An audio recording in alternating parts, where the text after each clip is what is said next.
ఏంటా ఆ 4 మహావాక్యాలు అని అంటే, నేను మొన్న చెప్పాను కదా, ఎన్నో రోజులు అవ్వలేదు, 5వ తారీఖునే వచ్చి చెప్పాను. ఈ 4 మహావాక్యాల గురించి ఎంతమందికి గుర్తుందండి? చెప్పండి చెప్పండి అమ్మా.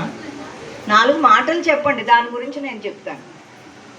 ఎందుకంటే అంత మాయలో పడిపోతూ ఉంటాం అనమాట. అందుకనే ఇన్ని క్లాసులు పెట్టడానికి కారణం ఏమిటి? చెప్పలేరు. ఎందుకు చెప్పలేరు అని అంటే, ఆ మాటలను అక్కడే వదిలేశారు. దాన్ని పట్టుకుని వెళ్ళి మనం ఎక్స్పెరిమెంట్ చేయాలి. చెప్పారు కదా మేడం, 4 మహావాక్యాల గురించి చెప్పారు కదా, దీన్ని మనం ఎక్స్పెరిమెంట్ చేయాలి అని అనుకున్నప్పుడు అవి ఎప్పటికీ గుర్తుండిపోతాయి. పత్రి సార్ దగ్గర నేను 2006లో ఈ 4 విషయాలు గొల్లల మామిడాడు తీసుకొచ్చినప్పుడు సారు నోట్లోంచి విన్న వెంటనే నేను వెళ్ళి పుస్తకం మీద నోట్ చేసేసుకుని దాన్ని ఎక్స్పెరిమెంట్ చేయడం మొదలుపెట్టాను. ఒకటే అవ్వాలంటే అహం బ్రహ్మాస్మి, మొట్టమొదటే అహం బ్రహ్మాస్మి అని చెప్పారు.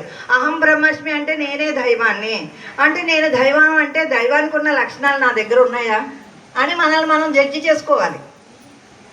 మన ఇంద్రియాలు, మనకి 27 తత్వాలు ఉన్నాయి. ఈ తత్వాలన్నింటినీ మనం ఉపయోగించుకుని ఏ విధంగా జీవిస్తున్నామో, ఈ చెవుల ద్వారా మనము ఎలాంటి విషయాల్ని మనం వింటున్నాము, రోజు మాటల ద్వారా ఎంతమంది హృదయాల్ని మనం నొప్పించకుండా మాట్లాడుతున్నామో, హృదయం ఆనందపడేలాగా మాట్లాడుతున్నామో అని ఎప్పుడన్నా ఆలోచన చేశామా?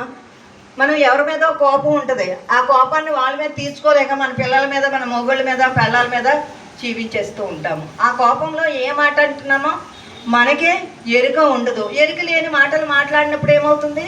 నోటిలోని మాట నుదుటి వ్రాదైపోతుంది. నీ వాస్తవాలను నువ్వే సృష్టించుకుంటున్నావు. యద్భావం తద్భవతి. అప్పుడు మనం ఏం చేయాలి? మనం ఉపయోగించుకునే ఈ జ్ఞానేంద్రియాలన్నీ కూడా మన ఎరుకలో ఉండాలి. అప్పుడు మనము ఒక చెడు కర్మ కూడా మనము క్రియేట్ చేయలేము, అవునా కదా? ఇప్పుడు కూడా మనం ధ్యానం చేసేస్తున్నాము, ఇన్ని పనులు చేసేస్తున్నాము అనుకుంటాం, కానీ మనల్ని మనం ప్రతి క్షణము జడ్జి చేసుకుంటూ ఉండాలి. ఒకరితో మాట్లాడుతున్నామంటే ఆ మాట వారి హృదయాన్ని నొచ్చుకుంటుందా, లేకపోతే ఆ హృదయం విచ్చుకుంటుందా అని ఆలోచన చేయాలండి. ఆలోచన చేసి ఆ మాట మాట్లాడాలి. వాళ్ళ హృదయం నొచ్చుకుందనుకోండి, అక్కడ మనకు టార్కమ్ గారు 100 రకాలు హార్ట్ ప్రాబ్లం రోగాలు సిద్ధంగా ఉన్నాయట, ఎవరి మనసుని నొప్పించి మాట్లాడితే వాళ్ళకి రావడానికి. ఈసారి ఇంపార్టెంట్ పుస్తకాలు చెప్పారు. చదివితే ఏ పుస్తకం చదివితే ఏ జ్ఞానం మనకు కలుగుతుందో ప్రతి ఒక్కరూ అర్థమవుతుందండి. తులసీదళ పుస్తకాలు 2 ఎంతమంది చదివారండి? 2 పుస్తకాలు తులసీదళ చదివారు. ఒక్క పేజీ అండి. నేను ధ్యానంలోకి వచ్చి 20 సంవత్సరాలు అయింది. వచ్చిన సంవత్సరం నుంచి క్లాసులు చెప్పడం మొదలుపెట్టాను. తులసీ దళంలో ఒక్క పేపర్లో ఉంటుందండి, ఒక్క కాన్సెప్ట్, ఒక్క పేపర్, అందులోనే అన్ని మింగేయాలన్నమాట. అదేమవుతుంది? నాడీ మండల శుద్ధి జరుగుతుంది. మనం అలా కూర్చోవడం ఈ బాడీకి అలవాటు చేస్తే 3 గంటల ధ్యానము మనకు నిమిషంలో అయిపోతుంది. అప్పుడు 3 చుక్కలు, అది ఎప్పుడైతే 3 చుక్కలు ఊరిందో మనలో ఉన్న విజ్ఞానం అంతా మనకు అందుతుందండి. ఆ విజ్ఞానాన్ని అందుకోవడానికి ధ్యానము నాడీ మండల శుద్ధి ఆరోగ్యం కోసం కానే కాదండి, అది చాలా క్షణికమైంది. మనం ఎప్పుడైతే ఆ బ్రహ్మ విజ్ఞానాన్ని మనం పొందాలి అని అంటే, మరి మన లోపల ఎక్కడి నుంచి వచ్చింది ఆ విజ్ఞానం అంటే, ఎన్నో జన్మల పరంపర కదండి. ఈ ఆత్మ ఎన్నో జన్మల నుంచి వచ్చింది కాబట్టి అక్కడ మంచి పనులు చేసుకున్నాము, చెడ్డ పనులు చేసాము. ఇవన్నీ కూడా జ్ఞానం అంతా మన సబ్కాన్షియస్ మైండ్లో ఉంటుందట. ఆ సబ్కాన్షియస్ మైండ్లో ఉన్న ఆ జ్ఞానం మనం అందుకోవాలి అని అంటే మన అంతరంగంలోకి వెళ్ళి ఆ అమృత దారులు ఎప్పుడైతే మనము ఆ కేసరి ముద్ర ఓపెన్ అవుతుందో, అప్పుడు ఈ నాడీ మండల శుద్ధి ముందు జరిగిన తర్వాత మనలో ఉన్న ఆ జ్ఞానం అంతా మనకే అందుతూ ఉంటుందండి. మనం ఏదన్నా కార్యక్రమం మొన్న చేశారు కదా, చేసేటప్పుడు మీకు ఎలాగుంది? వచ్చిన వాళ్ళందరినీ బాగా చూసుకోవాలి, ఏ మార్షులను తీసుకురావాలి, ఏ మార్షులను తీసుకొస్తే మరి అదంతా చెప్పేది ఎక్కడి నుంచి? లోపల ఉన్న పరమాత్మే మనకి అన్నీ గుర్తు చేస్తూ ఉంటాడు. ప్రాపంచికంగా ఒక పెళ్లి చేయాలన్నా మరి మన మనసులోంచి వస్తాయి కదా. అలాగే ఒక దొంగోడు కూడా ఆలోచన చేస్తాడు, నాకు దొంగతనం బాగా చేయాలి. ఎందుకంటే ఏది అనుకున్నా జరిపించేస్తుందండి. మనసు సంకల్ప వికల్పాలు మనసు చేస్తూ ఉంటుందండి. బుద్ధి అది నిర్ణయించేస్తుంది. ఆ పని జరిగే వరకు చిత్తము పని చేస్తూ ఉంటుంది. ఆ తర్వాత అహంకారము నేను చేశానని అహంకరిస్తూ ఉంటుంది. ఈ అహం పోవాలి. మనము ఈ ఆధ్యాత్మిక స్థితిలోకి వచ్చిన తర్వాత కూడా అహంకారం ఎప్పుడైతే మనం ఇందులో ఆ అహంకారాన్ని దాటకపోతే అధపాతాళానికి వెళ్ళిపోతాము. ఎందుకంటే ఒక రావణ బ్రహ్మ, కంసుడు వీళ్ళందరూ కూడా ఆధ్యాత్మిక అహంకారంలోకి వెళ్ళిపోయిన వల్లనే వాళ్ళు పతనం అయిపోయారు.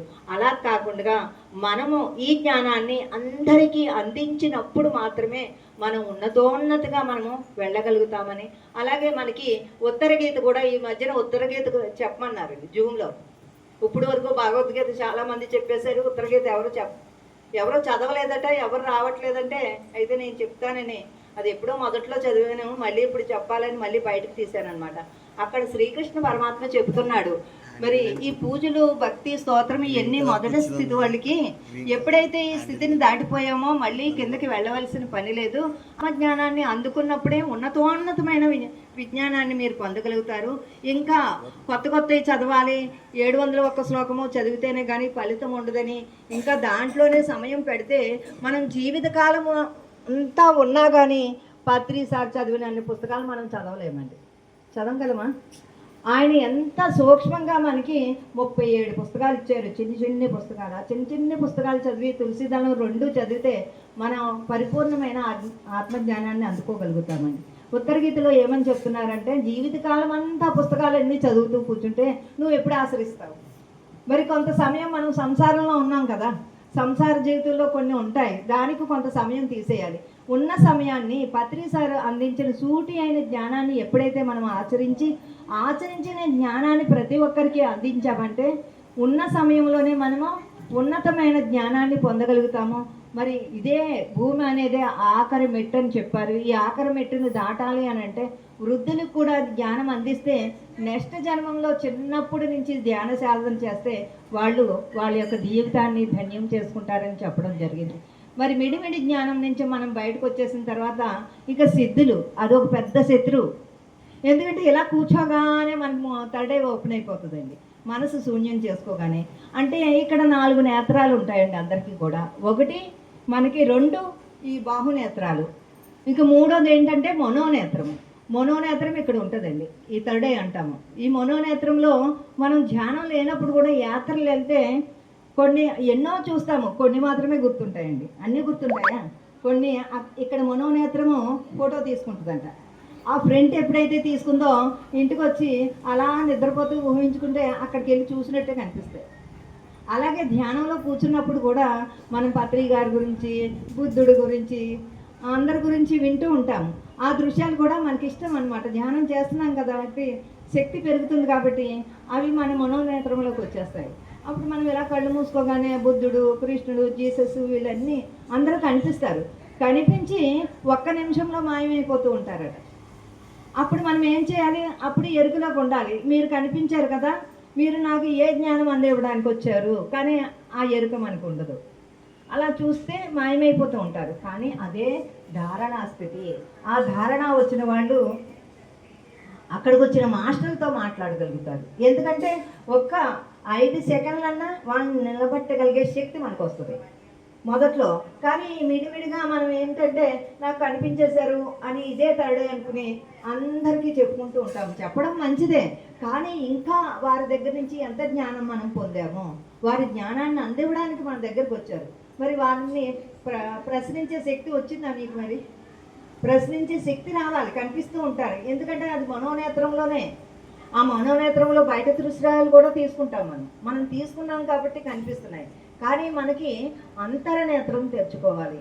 ఆ మహాశూన్యంలోకి వెళ్ళినప్పుడు అంతరనేత్రం ద్వారా ఆ కనిపించే మనుషులందరితోటి మనం మాట్లాడగలుగుతాము, ప్రశ్నించగలుగుతాము. ప్రశ్నించగలిగే శక్తి మనకు వస్తూ ఉంటుంది.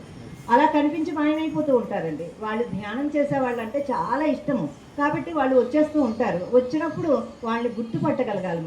గుర్తుపట్టగలగాలంటే మన శక్తిని ఇంకా పెంచుకుంటూ ఉండాలి. ఎప్పుడైతే పెంచుకుంటూ ఉంటామో ఈ విశ్వ కళ్యాణాన్ని చేయడానికి వచ్చిన మనకి వాళ్ళు గైడెన్స్ ఇస్తూ ఉంటారు. ఇంకా ముందుకు తీసుకెళ్ళాలంటే ఏ విధంగా మనము ఈ కార్యక్రమాలు చేయించాలి అని కార్యక్రమాలు చేసే వాళ్ళందరూ. ఇప్పుడు ఈ సార్ ఉన్నారంటే అక్కడ ఏకంగా సముద్రం అంటారండి, గోదావరి అంటారా? గోదావరినండి.